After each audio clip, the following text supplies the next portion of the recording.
mani kuki wifata ugatubesha mani witwaje imana mani kuki witwaza imana mani buriya ntabwo namurenganya ntabwo namurenganya kubera ko kivanga mwe muginga kwire n'urushyi twarega cyabanze abanze gusobanura impamvu kubera ko ke nawe uzanye uburakari bukabije buriya ke cyo navuga ntabwo murenganya sibyo nibyo nakubwiye mbere niba wenda tuvuge umuntu Imana imuhaye wenda icyubahiro sibyo iyo uwo muntu icyo cyubahiro akitesheje sibyo no kuvuga ngo byange bikunde n'umuntu ntabwo kuba ko Imana ni reka kubyivanga mu mani uyu mugabo aracyabeshya abantu mani happy man uyu muntu arabeshya abantu mani wovuga impamvu besha amani umugabo ubeshya Imana n'ibiki wowe winkwedurira umukiri n'ibiki suburimo mani witwaza Imana surumva iki umuntu nk'uyu nguyu none se n'umugabo nyabati se yashujuguje Imana mani none se ikibazo ufite n'iki uzi ukuntu namufanaga uzigiye yandaje uziko nanamweje amafaranga mani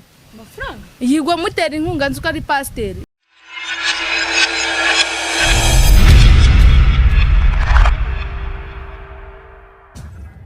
sawa nacyo kanze nkwandikira message ahantu uza kudusanga nta kibazo sawa ugurama nk'iminota 30 ndamage sawa agiye kubaza uwo munyamakuru siri kuvuga ngo umuniga yakase kari kumbepa uwo muntu uri kuvuga ngo ngo umuniga koko umuniga gute mvisha vuga ngo umuniga ndashaka kubonana nawe ariko nabamenya nyine buriya ikibazo ni ijambo umuniga avuze ariko nta kintu bitwaye bikaze kubera ko iminota 30 aguhaye ubwo nta kibazo arabakugezeho ubwo n'abantu guhura bura umufana ni ikintu gikomeye ku buryo ntukime umufana agaciro cyangwa umwime umwanya kuko abagukeneye nyine yes ndabizi n'abadukurikiye bari buze kureba ku isaha barebe ko umuntu iminota 30 duha yarabahageze oya buriya amasaha yabirabura nyine nayo ashaka kuhagira na 40 cyangwa n'isaha igashira mvuga ni buriya n'icyatumye umunsi ngaruka kuri Kigali kuko urabizi ko nabiri ariho byabereye ariko ubuyobozi bwa Kigali ndabushimira cyane hamwe no kuyoborwa n'Imana bafashe umwanzuro baravuga bati natwe nka Kigali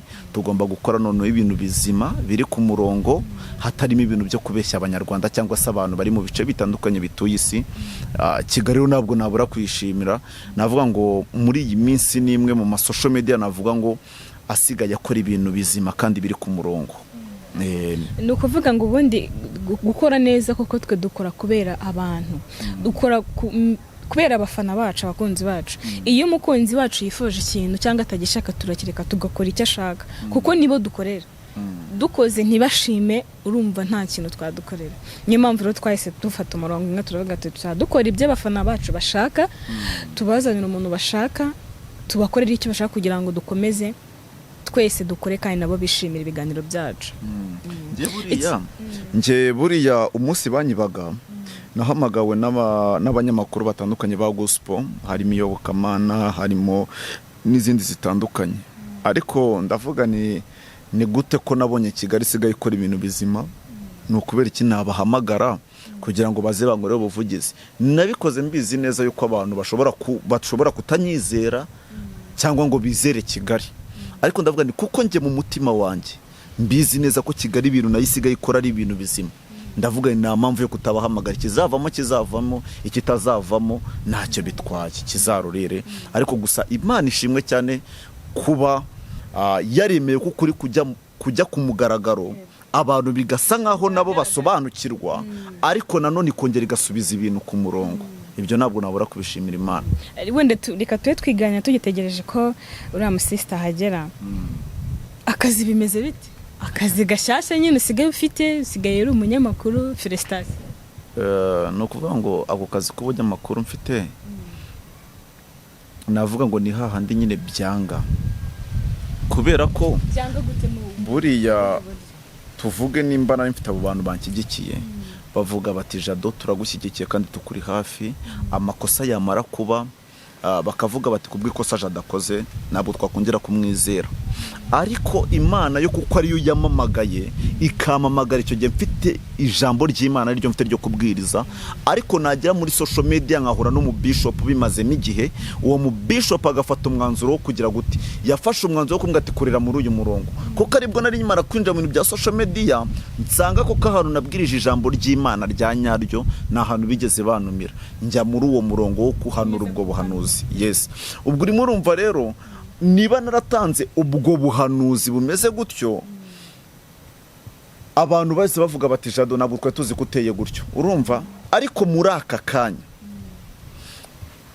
Imana yaravuze bati Jado mfukuye kandi kayira, shakishiriza muri kare ya kayira, uzabona ayo kwishyura inzu, uzabona ayo kurya bigoye ariko bikundi. Ubwo urimo urumva rero ndanashimira Imana yuko sinigeze niga itangazamakuru, ariko nanone nakayira Imana yafukuye kugira ngo bashe gushakishiriza iyo mibereho ndetse no kugira ngo mbeho. Niyo mpamvu kuri uyu munsi wa none navuga ngo kubw'amakosa nakoze hari abantu bifuza ko Jado nakagombye no gupfa mwibagirana. Abantu bifuza nyine akenshi abantu bifuza ibintu biri ku muntu utagukunda kwifuriza ikintu kibi, ariko ubifuza kutera imbere arabikwifuriza. Niyo mpamvu bavuze ngo n'urugero nshaka gutanga si abantu nshaka kuvugaho, baravuze ngo umwanzi acukura kobo Imana igaca kanzu. Ni ukuvuga ngo hari umuntu ukubona kuko wamaze gukora ikosa bakabona kurangiye ubuzima burangiye, ariko mu by'ukuri nakubwira ngo nubwo babona ko ariho ubuzima burangiriye, Imana niho ibitangiriye ubuzima. Niyo mpamvu kuri uyu munsi wa none niba nkuko nigeze kubivugira ijambo ngunda kurivuga cyane rero muri Zaburi ibice 33:6, niba Dawidi yaravuze ngo icyakora kurira kwararira umuntu ninjoro mu gitondo impundu zikavuga, ni ukuvuga ngo muri bya bihe byiza narindimo byari ibihe byo kugira ngo impundu zivuge, ariko muri kano kanya ndi igihe cyarageze ninjira mu gihe cyo kurira. Ariko kuko Imana ari umubyeyi w'imbabazi niyakwemera ko mugora, iravuga iti aho kugira ngo arirahogore, kuko yamaze kwemera ibyaha, kuko njye uyo maze kubabarira, kuko ndi Imana na rundi rubanza. Niyo mpamvu kuri uyu munsi wa none Jado nzaza, ndetse n'abandi bakozi b'Imana bamwe na bamwe bazajya bagenda baza bababone muri ya shusho ya Jado. Ariko mu by'ukuri Jado yaramaze kubabarirwa kera, ahubwo ari za ngaruka z'ibyaha. Ubwo urimo urumva rero ku kazi k'ubunyamakuru ndashimira Imana. Ni kuri gukora muri iyi minsi konyine, kakandi ka mbere watubwiye ko ubucuruzi ntago kigakora. Rega bajya bavuga ngo kugira ngo iguhombe yaguhombya. Iraguhombeje kugira ngo itaguhomba. Yes, aho kugira ngo iguhombe iraguhombye ikagusenya ikakurangiza. Bivuze ngo kakandi karahombye. Ni ukuvuga ngo ubundi wamugisha yaguhaye iyo umaze kuwujya kuri. Iravuga iti njyewe kugira ngo muhombe Jado, imodoka namuhaye irakora impanuka avemo ari muzima, ariko imodoka irangire. Yes, iduka afite rirahomba nawe atazi uburyo rihombye. Kubera iki? Wasigari. Kuko yo ireba ubugingo, ntabwo ireba amazu yagoye n'amamodoka. Niyo mpamvu rero kuba nafite ako kazi kuri uyu munsi wa none n'ubundi mbayeho. Niyo manu bavuga ngo niyo manu y'Imana. Manu y'Imana ituma wambara inkweto abandi batambara, kandi byanyuze mu nzira nzima. Manu y'Imana ituma ugenda mu modoka abandi nayo bagira. Manu y'Imana ituma uba mu nzu abandi batagira. Niyo mpamvu ibyayo biza bitinze, ariko nubwo biza bitinze bizana ibisubizo birambye. Niyo mpamvu bavuga ngo iby'Imana biribwa n'abarambeje. Yes, abarambiwe bagiye. Nuvuga ngo iby'Imana niba Jado naratangiye mvuga ijambo ry'Imana, nkabona abanyamakuru abantu muri ikigano nibongeye kunumira kubera views nkeya, nari kuvuga nubwo bagize views nkeya nzakomeza mvuga Imana ukwiri. Icyo gihe nza gukomeza kuvuga Imana ukwiri mba ndi kure cyane kuruta hondo ubu ngubu. Niyo mpamvu rero njyewe ntabwo nigeze negereza, ahubwo nararambiwe bisanga aho mva mu murongo. Uratana mbese. Yes.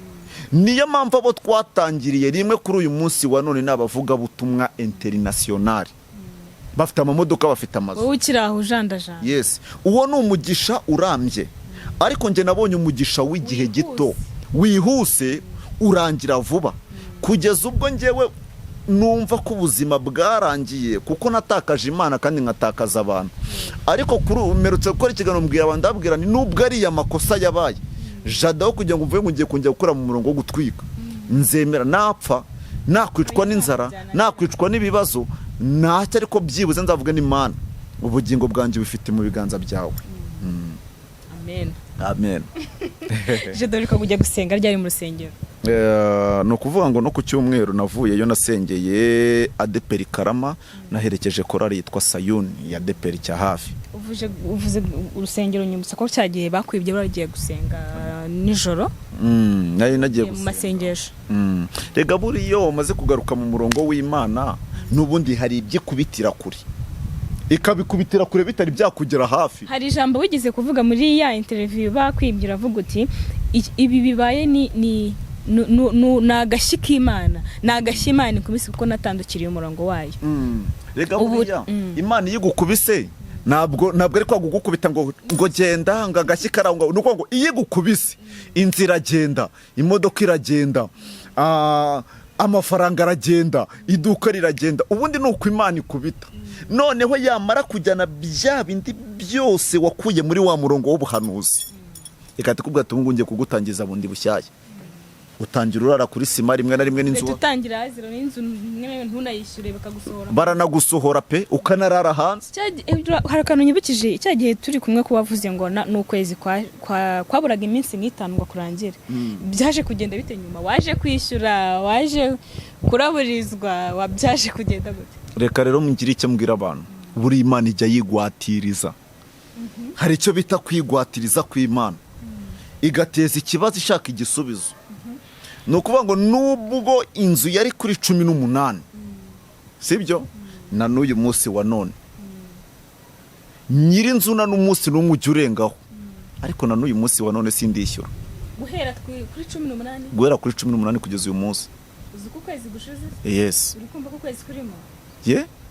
Ukwezi kwararenze. Ubu ngo turi 22 nyine. Ibaza ukwezi kwararenze kandi ndaryama nkasinzira. Kandi ubundi kuri 18 yaramamagaraga mu gitondo cya kare. Ambwira ati bishobotse wanayama mbere, kwezi kutaranuzura. Ariko kubera ko Imana ibizi neza nubwo nibwe ibintu bikabigiye mu itangazamakuru, si inzira ziri buve, ahubwo yifite aho iri bunyuze inzira natekerezaga. Niyo mpamvu hari ijambo rivuga ngo hari ibyahishwa abanyabwenge bisobanurirwa baswa kugira ngo hatagira uwirata ubwenge bwe.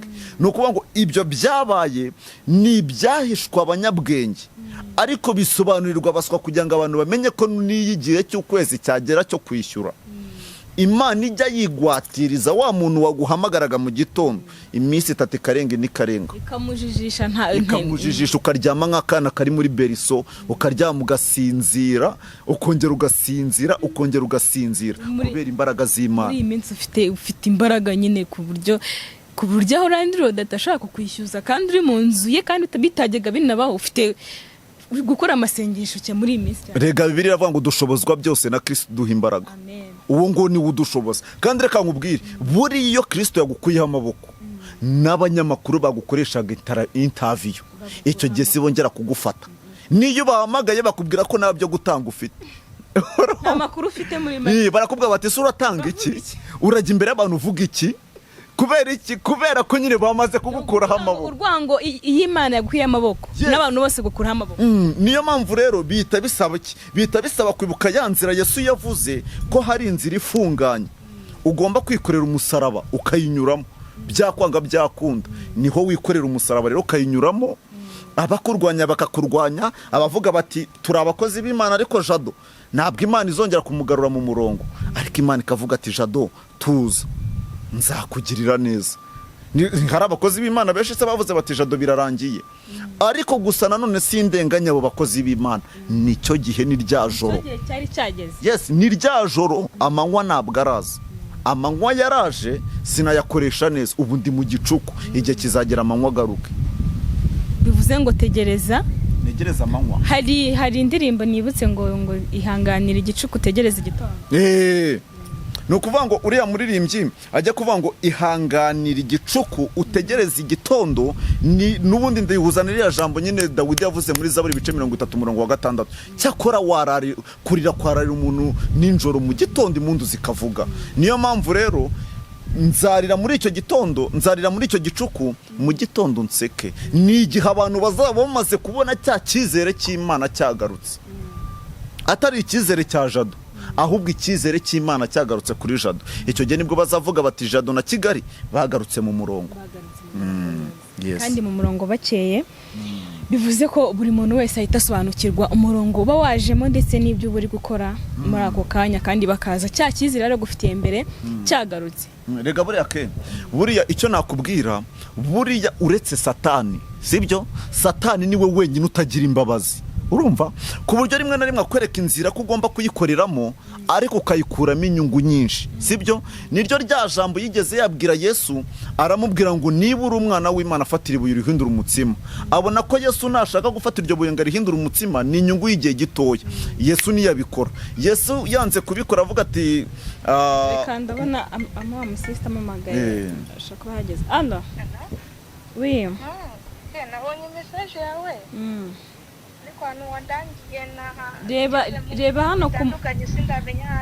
hano ku muhanda witaka neza ugikomeza imbere gato tubona ahantu hari igipangu hari indabo hari akajaride hanze imbere y'igipangu hari akajaride kazi aho ngaho injira ntago hafunze na winjira urumva ke ndumva ndi mu bihe byiza ubu ngo muri iyi minsi none wese aravuga ngo umwana w'Imana ntabwo ageragereshwa n'ibuye cyangwa ntabwo atunzwe n'umutsima ahubwo atunzwe n'amagambo ava mu kanwa k'Imana Satani amufata mujyana ku gasongero k'urusengero aramubwira ati reba iriya misozi yose bira byose nzabiguha nupfukama ukandamya ariko Yesu areba ibyo byose niyo mpamvu Satani afata abana akabatega ibintu by'igihe gitoya niyo mpamvu byakwanga byakunda bigomba kubaho. Murakoze cyane pastor. Karame Yesu ahimbazwe. Meze neza. Turaho turashima Imana. Ndabona wifuza gura nawe. Yego nukuri Imana ishimwe. Wari umuzi? Hoya. Ari tuguhaye ikaze. Murakoze cyane. Kuri kwitegereza jado cyane se. Imana uyu munigane umujinya cyane. Mani kuki wifata ukabeshya kuki wifata ukabeshya abafana Mana ibyo ngibyo kuki wifata ukabeshya abafana hoya ibyo ngibyo rega Mani kuki wifata ukatubeshya Mani witwaje Imana Mana kuki witwaza Imana Mana buriya ntabwo namurenganya kubera ko kivanga mwe muginga yakwiriye n'urushyi kubera ko ke nawe uzanye uburakari bukabije buriya ke cyo navuga ntabwo murenganya sibyo nibyo nakubwiye mbere niba wenda tuvuge umuntu Imana imuhaye wenda icyubahiro sibyo iyo uwo muntu icyo cyubahiro akitesheje sibyo no kuvuga ngo byange bikunde n'umuntu ntabwo kubakora ko Imana niyo mpamvu rero niba byarabaye ntabwo namurenganya kuba aje amfata mu mupira Mani reka kubyivangamo Mana uyu mugabo aracyabeshya abantu Mana happy Mana uyu muntu arabeshya abantu Mana wovuga impamvu beshya Mana umugabo ubeshya Imana n'ibiki wowe winkwedurira umupira n'ibiki suburimo Mana witwaza Imana ese urumva iki umuntu nk'uyu nguyu none se ufite umuntu w'umugabo mwijoro n'umugabo nyabati se yashujuguje Imana Mana none se ikibazo ufite n'iki uzi ukuntu namufanaga uzigiye yandaje uziko nanamweje amafaranga Mana yigwa mutera inkunga nzuko ari pasteur kumbi yajyaga atubeshya Mana kuki ubeshya abakiriya urakweduka subeshya ubezi Imana govuga wicaye sibyo ngura kweduka ntabwo umufana atuka umuntu afana ntabwo Mana uzijyandiriye nukubaha cano yanyu ntago ari ukubaha uyu nguyu ariko ntabwo uzi impamvu ko wamamagaye si impamvu niyo yashakaga kumuza n'umuntu mfata mu ijosi gutya ko yambwiye ko ari umufana umuntu yambwiye umufana sinikaza yarakaye numvaga ari umufana KEZA njyewe bura nibyo natangiye nkubwira sibyo nkubwira ngo twebwe na Kigali ntago mu gikuri interview z'ibintu byo gutwika sibyo niba umuntu aje amfata mu ijosi akwedura umupira kandi mwatangiye muvuga ko ari umufana wanjye sibyo ese niba umuntu ari umufana ngende umufana wake ku buryo numvaga niyo narwara namuhamagara kansengera uri kumva naramukurikiranaga umva nanjye nkora ibintu bijyanye n'amafilimi ariko nirengagizaga ibiganiro byose by'amacano yose nkakurikira pasteur kuko nakuriye mu gakiza aho yazaga kubeshya abantu nose reka tuvugisha ukuri sibyo wamamagaye umbwira ko ari umuntu w'umufana sibyo mu by'ukuri reka nkubwire sibyo ibi bintu byo kuza umuntu afata umuntu mu mipira mu ijosi ibyo bintu abantu turabimenyereye cyane ku masosho media sibyo niba umuntu aje ari umufana akaza amfata mu mupira ibi bintu nge ndimo ndibaza ni umuginga ibiki kandi avuga ko yari umufana ngo ndamufashe mu isho arabimenyere ko yari umutekamitwe kuko ari umutekamitwe man umva ngusobanurire sibyo nawe afite impamvu wenda byamubayeho nawe kuba bamamagaye ngo nze hano kuri Kigali urimo uranyumva niye sasa pasteur harya itonde unega amatwi unyumvi kuba bamamagaye kuri Kigali nkemera kuza urumva suko nibagiwe ibyabaye cyangwa se nibyabereyeho ahubwo nuko nziko ibyabaye babikosoye sibyo ubwo urimo urumva rero ngiye kuba naje nuko bavuze bateka tumuhamagare kuko asigari inyangamugayo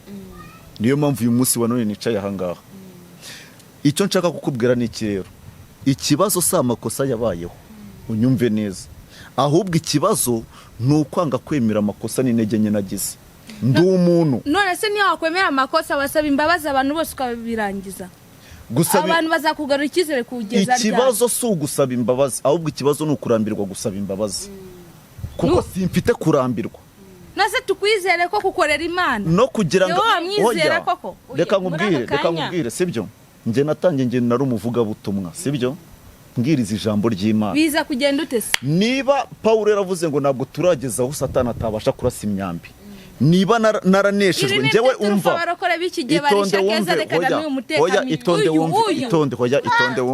itonde wumve kandi wihangane niba waje wihangane unyubaye cyangwa se ngusige mu kiganiro ugikore wenyine wahamagaye kuko uje kundeba uje kubonana kamera yawe none sibyo Keza icyo nshaka kuvuga ni kike njewe kuba ndi hano kuri uyu munsi wa none sibyo nambaye inyama n'amaraso urumva imbaraga mfite ntabwo mfite imbaraga zo kunesha Satani njewe ngenyine ahubwo hamwe n'imbaraga zigenda ziva mu nce zitandukanye z'abakozi b'Imana hamwe n'amasengesho yabo niyo nshoboza gutsinda niba itonde nkubwire itonde ariko tuzambanze nsobanure niba narabaye Keza niba narabaye mu buzima bw'inuza bw'ubukene sibyo naba mu buzima bw'ubukene nkaba mu itorero ariko iryo torero mwambara inkweto ikancikiraho kandi bahari sibyo niba ninjiye muri uwo murongo w'ubuhanuzi ngabona abantu batangiye kungirira neza sibyo ndavuga nese imyaka yose nabaye muri rya torero nibwo nangiye kubona byibuze nzahuka mu buzima nari narazahariyemo icyo gihe kubwa ya masengesho nyine batigeze basengera wa muntu urumva bizatuma muri ako kanya mba umunyantege nkeya mvuge ni yego wenda ahantu ndi naho barimo baranoteza kubera icumbi ndimo sibyo ariko kuko none natangiye kubona yo kwiyishyurira inzu ayo kwigabura no kwiyambika bizatuma ngendera muri wa murongo w'ubuyobe urumva niyo mpamvu ariko kuri uyu munsi wa none kubera ibyabaye byatumye nanone n'ubwo bisa nkaho nasenyutse mu buryo bwo gutakarizwa icyizere ariko itonde nta kibazo uko byagenda kose ariko ndagira ngo nkubwire ngo burya gupfa siko kurangira niyo byaba byararangiye umuntu yarangiye Imana igitanga kuka kanyuma ako kuka kanyuma akongera akazuka tumwizeraje kuvuga ukuri urumva icyo nzi cyo ngewe sinshaka kuvuga abantu kugira ngo bemere ukuri mvuga sibyo ahubwo Imana yaremye abantu ikabaha ubwenge ikabaha imbaraga z'umwuka wera nibwo abantu bazavuga bati se Jado noneho ibi bintu arimo arakora nibyo cyangwa sibyo niba uri kuvuga ngo Jado wamuhaye amafaranga sibyo narayagwaye nyine suko ke niba mvuze ngo nageze muri nabaye muri bwa buzima kuba kwishyura inzu binanira no kwigabura no kwiyambika muri kiriya gihe hari abagiye bamfasha mu buryo butandukanye kandi navuga ngo nubwo nabababaje ariko kubw'umutima babikoranye Imana ibaha umugisha rwose urumva kubera ko barabikoze ariko ngewe intege nke nagaragaje cyangwa se wenda ubupfu nagaragaje ntabwo aribwo buzatuma abo bantu bataba waba wibuka se we akoze amafaranga waba uri kumwibuka mu bantu bagufashije ntabwo namwibuka sibyo kubera ko niba tunavuga turi benshi yitwaje Imana itonde Keza unyumve neza sibyo amafaranga nariye si amafaranga y'abantu benshi urumva niba abantu bavugaga bati Jado twebwe turimo turumva kubw'umutima w'Imana cyangwa se kubw'umutima w'imbabazi kubw'ubuhamya watanze kuko nabwiye abantu ndabwira ni uretse ubuhanuzi natambukije ariko ubuhamya n'ijambo ry'Imana byari ibyanya byo nabikoze nta bintu byo gutwika kurimo niba abantu baravuze bati Jado tukubonye kuri zaburi nshya tugiye kugufasha kubw'ubuhamya bwawe. Oya ke ntabwo nabyemera hano hantu.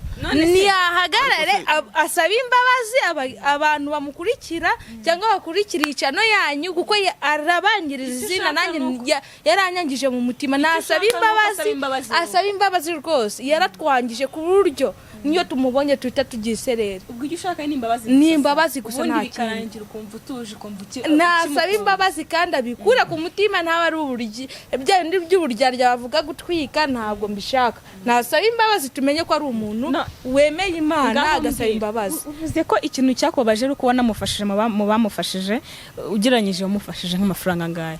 Umva niba ntacyo bigutwaye kuyavuga.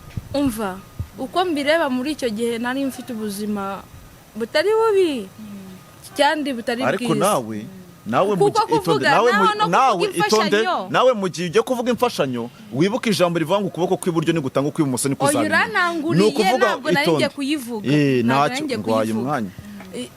Icyo namenya ko sinigeze mwohereza amafaranga make cyangwa menshi ariko icyo nzi ari ahantu yamugejeje. Ntago ari byiza bajya bavuga ko iyo utanze akaboko k'uburyo k'ubumoso nikabumenye. Si nawe wa mbere mfashije, ari benshi tugenda dufasha, ariko icyambabaje kuri uyu mugabo ni ukwitwaza Imana ngo kugira azamuke atirengagije ko Satani ari kumwereka amenyo. Na ubu ngubu arimo kwicuza ariko kuko ubu ngubu ubuzima arimo butandukanye n'ubwo arimo kiragiye. Umva reka nkubwire n'ikindi gihe niyo wakena ntuzitwaza Imana. Icyo ndi kwicuza muri kano kanya si ubuzima ndimo butari bwiza, sibyo? Ahubwo icyo ndi kwicuza ni iki, sibyo? Nk'uko uyu mwene data aje amfata mu mupira, urumva? Iyo nza gukora umurongo muzima ntabwo yari kuba afite agahinda n'inimba mu mutima yo kuza amfata mu mupira, sibyo? Kubera ko nakoze rero ibyo byaha, ni ukuvuga ngo nta kindi kintu gitera isoni uretse icyaha. Kubera ko icyaha wakoze nicyo kigutandukanya n'Imana. Tayari kugutandukanya n'Imana niki iba yagukuye ku bantu, sibyo? Turamenya gute ko yisubiyeho? Niyo mpamvu navuze ngo njyewe simfite imbaraga zo kwemeza abantu ko nisubiyeho, ahubwo ibikorwa n'umwuka w'Imana uzakoresha abo bantu nibo bazavuga bati Jado yisubiyeho. Ariko nabo bakeneye kubibona nyine kubibabwiza. Kuko bajya bavuga ngo imbuto igiti cyeza indimu abari indimu y'ikironji n'ironji niyera imbuto tubireba reka kuvuga ngo abantu nibyo ndimo ndavuga. Ibyo nshaka gukora so kugira ngo nera imbuto mbwira abantu ngo njyewe uyu muntu namugiriye neza, sibyo?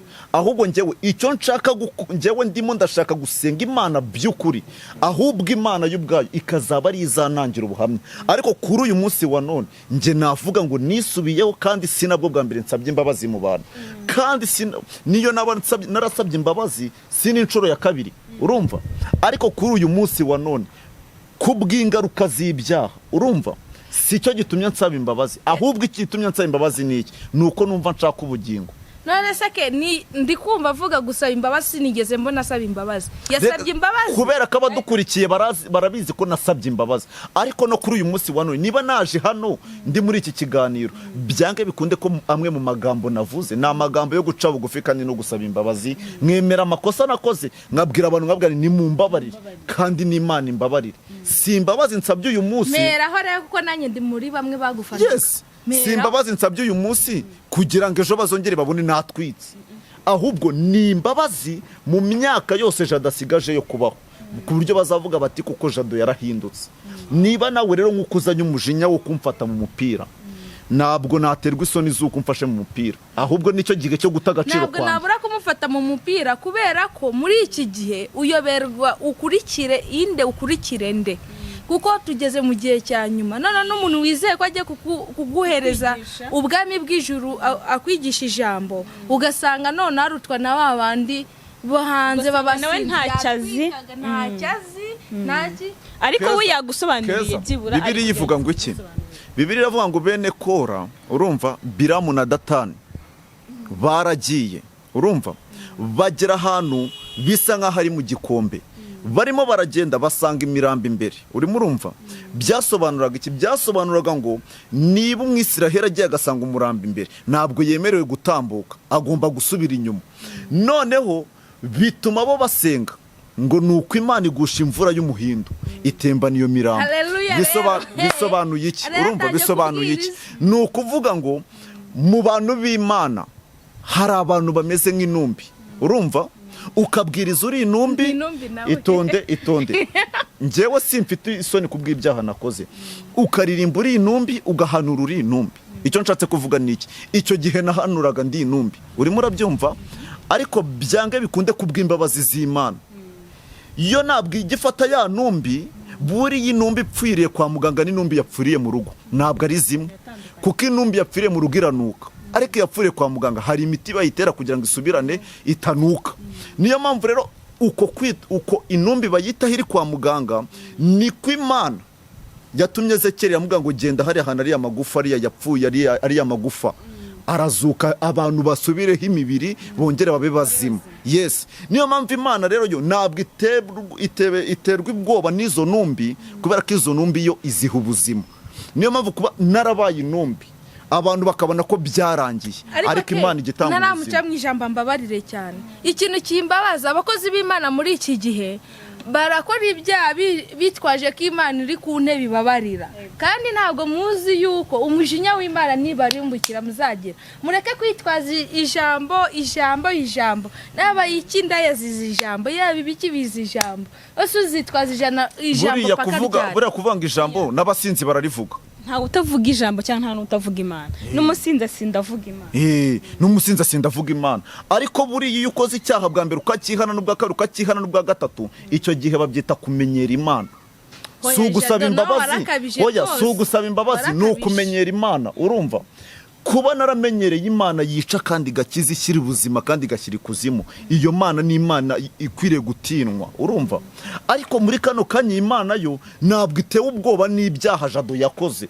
urumva ahubwo ijuru rivuza impundu kubwo Jado yemeye kwihana urimo urumva niyo mpamvu Jado nasaba imbabazi uyu munsi kuri Kigali aje kongera agatwika icyo gihe babyita gutwika niyo mpamvu n'Imana ubwayivuga ngo uyu muntu ntabwo akwiye kubaho niyo mpamvu rero kuri uyu munsi Jado ndahangaha ntabwo ndi mu mwanya wo kugira ngo nsabe imbabazi ejo nongere nwike nsabe imbabazi ahubwo ndi mu gihe cyo kuvuga ngo Jado ndambiwe ibyaha kuko nafite isoni z'ibyaha byanjye ahubwo ngiye gusaba Imana imbabazi ndetse nabo nakomerekeje ahasigaye byibuze bavuge bati Jado niyo tutamubabarira ariko yasabye imbabazi ariko nyine birababaje uyu muntu yaraduye mu kihe cyane nk'abafana be ariko nawe gerageza basi kumwumva sibyo yagusobanuriye byinshi kugira ngo wenda ntabwo yagaragaje uburakari ku byo wamukoreye ariko ari kugeza kumvisha abantu yuko nawe arimo kwicuza ku byabaye kandi ari kugaragaza ukuri kose nawe rero kuko wenda ubashije kumubona gerageza kumwumva nyine wikomeza kumugira umunyabyaha kuko nawe arabizi sibyo niyo mpamvu nyine nayo ngiye kuvuga kubera wenda kubohora umutima wanjye kuko yaneye agahinda bituma ntakurikirana nanuze na channel z'aba pasteur paka Bosco ajya nyohereza link zaho z'aba pasteur naharambabarira simba shaka no gukandaho ndeba yaba Mutesi sibye ko Mutesi wenda muzi hari ukuntu mwemeramo ariko yatumye nzunuka aba pasteur kubwo yaje guca bugufi hano asaba imbabazi wenda kugira neza umutima wanjye ejo nazarimbuka nk'umufana we ariko wenda simuciye mu ijambo mbwira abantu badukurikiye sibyo nimufate ibyaha bya Jado ngo mubizize abandi ba pasteur cyangwa mubizize ahantu ikosa yakoze ku giti cyangwa mubizize abandi bakozi b'Imana nimufate ibyaha bya Jado mubihore Jado erega turi abantu natwe kuba Bibiliya ngo haracyari 7,000 bitarapfukamira Bayali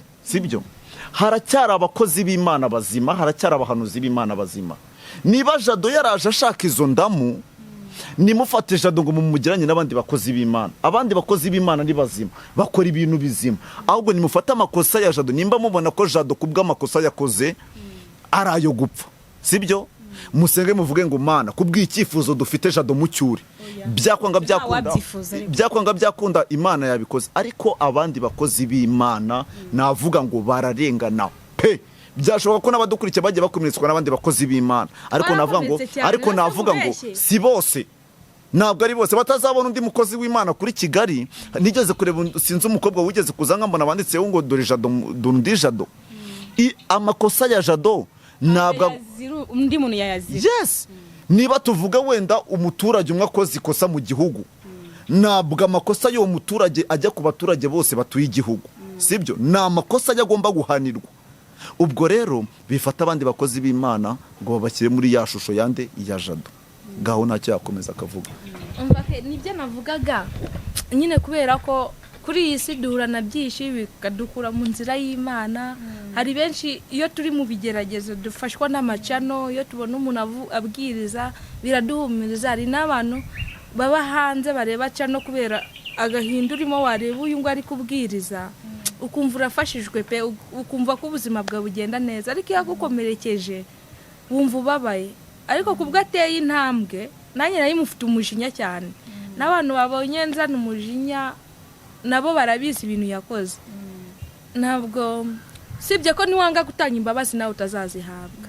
Kubw'ijambo namenye, kubwo nubwo twajya kure y'Imana ariko ari ijambo twagiye tumenya.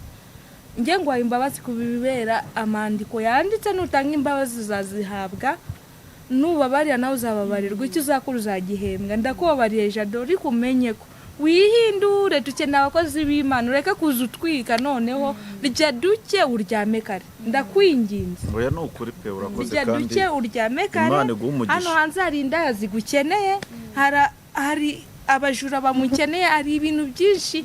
Twarebaga ijambo rye tujye wajya gukora icyaha ugahita ujyanisha na ka kantu yavuze, umwuka wera ukagucyaha. Nawe tumenye ko ari gutwika, baba we umutwe waraturiye byata, rukibaza isi urafatanije. Jado nimbuje za wese rwose, ndakwinginze. Uzi icyo nabwira abantu? Gusaba imbabazi si ikosa, urumva? No gupfukama ntacyo bitwaye. Hari icyo bitwaye? Njyewe reka mbwira abantu babwire ngo muri kano kanya, urumva? Cyubahiro ni icy'Imana, sibyo? Kuba napfukama si ikosa. Banze ngira icyo mbwira abantu muri kano kanya rwose, dore Jado mfukamye hano hasi, sibyo? Amakosa ndabizi ko yabaye, sibyo? Nubwo nigize umuntu ukaze mbona ko harimo no gushaka guhitinga cyangwa se kuba umustar, sibyo? Njyewe ndabizi ko hari ababyeyi nakomerekeje, hari abapapa nakomerekeje, hari abasore nakomerekeje, hari abakobwa nakomerekeje. Simfukamye kugira ngo mbasabe imbabazi kugira ngo mungarukire, ahubwo mfukamye nsaba imbabazi kugira ngo byibuze niba mwaranakarije icyizere abandi bakozi b'Imana mujye mubagirira icyizere.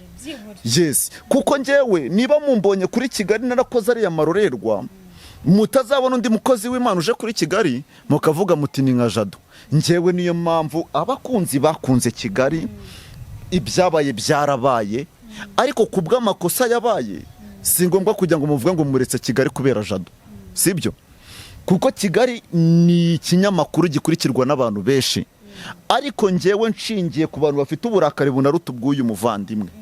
Njyewe ndapfukamye kandi mfukamye hasi, sibyo? Narebye ibyubahiro cyangwa ibindi.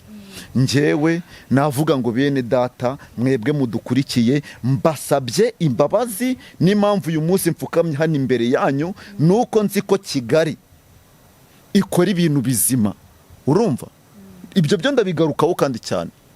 Ubwo rero bene data ndabizi ko nakoze amarorerwa, sindi n'uwo kubabarirwa pe, ariko byibuze niba munanuka cyangwa mukomeje kunuka, tutarajya kure turakubabareke kugira twereke abantu nk'umwe muri bo ko tumubabariye.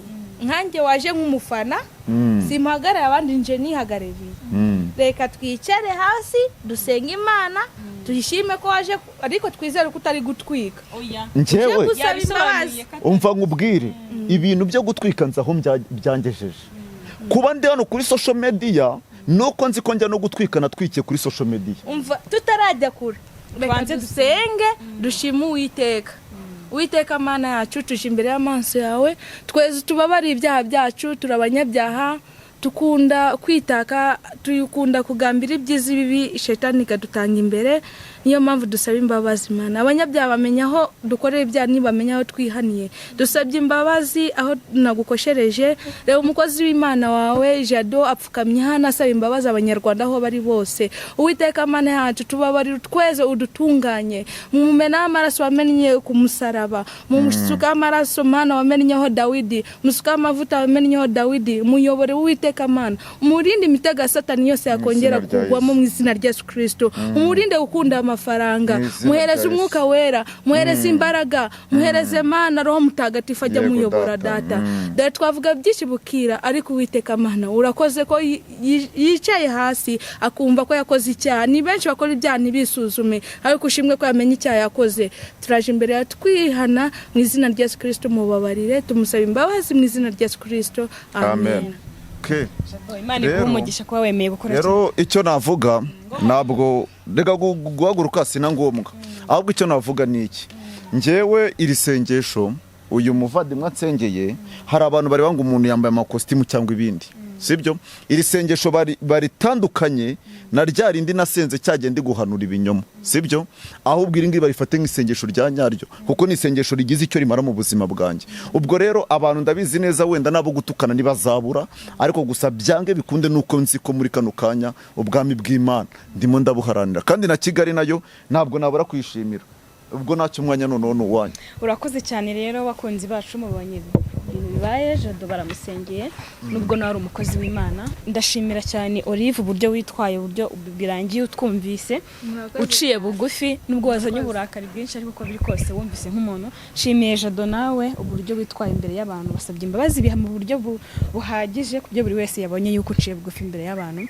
Oringo gira ikintu ubwira Jado muri aka kanya dusoza ikiganiro kimwe cyonyine Jado tutarajya kuri Jado agaragara umva ufite imbaraga z'uwiteka uwiteka yaragutoranyije nubwo utarabimenya uranabizi niyo mpamvu aje gusaba imbabazi umva reka kureba amafaranga ureke kugira iki tuba mu buzima tukicwa n'inzara tukagira iki twihangana mbabarira ukorera uwiteka ntabwo uzigera wicwa n'inzara kandi uzareba nyuma y'imyaka ingahe nta nubwo navuga igihe uzi ukuntu Dawidi yatabawe yaragiraga intama Jado ihangane ukomere ku Uwiteka Imana uzareba uburyo azagukiza amarira n'aba bose ari kukuvuga nta muntu rega utaraguye niwanamenya n'ubuhamya utanga n'ubu nabwo bwari ubuhamya washakaga Jado gusa nshimye ko Uwiteka yagarutse ngicyo nagusaba komera ku Mana kuko ijambo ravuga ni igiti cyakatwa kabiri kirongera